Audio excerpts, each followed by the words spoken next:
Gate ভেঙে ভিতরে গিয়ে আসলে শিক্ষার্থীদেরকে পেটানো হয়। এখন বলতে পারেন যে নেপথ্যের কারণ কি, কেন পিটিয়েছিল?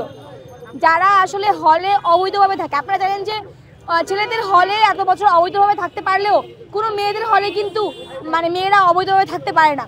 কিন্তু শামসুন্নাহার হল বলেন, অন্যান্য হল বলেন, এই যে নেতৃস্থানীয় যে লোকগুলো আছে তারা আসলে অবৈধভাবে হলে থাকতে চাওয়ার যেই চেষ্টা, তাদের বিরুদ্ধে আসলে ছাত্রীরা যখন আন্দোলন করেছিল সেই আন্দোলনকে ঘিরেই আসলে ন্যাক্কারজনক কাজ এবং বর্বরতা চালিয়েছিল ছাত্রদল।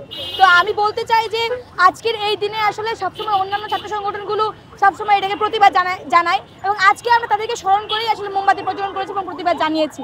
আমরা একই সাথে আসলে বলতে চাই যে আমাদের জায়গা থেকে যে ছাত্রদলের যে নেতৃস্থানীয় লোক আছে, নেত্রীরা আছে, তারা জিনিসটাকে লেজিটিমেট করার চেষ্টা করছে, তারা জিনিসটাকে বৈধ করার চেষ্টা করছে। তাদের এই বৈধতা দেওয়ার চেষ্টাকে আমি ধিক্কার জানাই। আমরা চাই তারা ইতিহাস থেকে তাদের ভুল থেকে শিক্ষা গ্রহণ করে তারা আগামীতে সহাবস্থানের রাজনীতি করবে এবং কিভাবে হল এরিয়া এবং একাডেমিক এরিয়াগুলো থেকে রাজনীতি না রেখে কিভাবে নেতৃত্ব গড়ে তোলা যায় সেই চেষ্টা করবে। আপনারা জানেন যে 2024 সালের 15ই জুলাইয়ের যেই মেয়েদের উপরে হামলা, সেটাকে ঘিরে কিন্তু একদম পুরো আন্দোলনটাই মোড় ঘুরিয়ে দেয় এই 15ই জুলাই।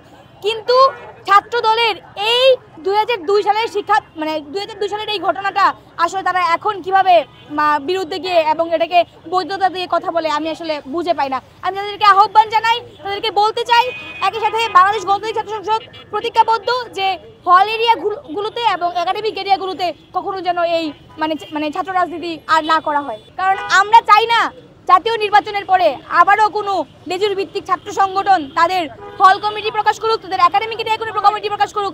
আমরা চাই তারা যেহেতু 24 পরবর্তী গণ অভ্যুত্থানের পরবর্তী বাংলাদেশে অবস্থান করছে, তারা বুঝবে যে বাংলাদেশ পরিবর্তনের রাস্তায় আছে, তারা সেই পরিবর্তনকে ধরে রেখে তাদের হলগুলোতে তাদের কার্যক্রম চালাবে না, বন্ধ রাখবে।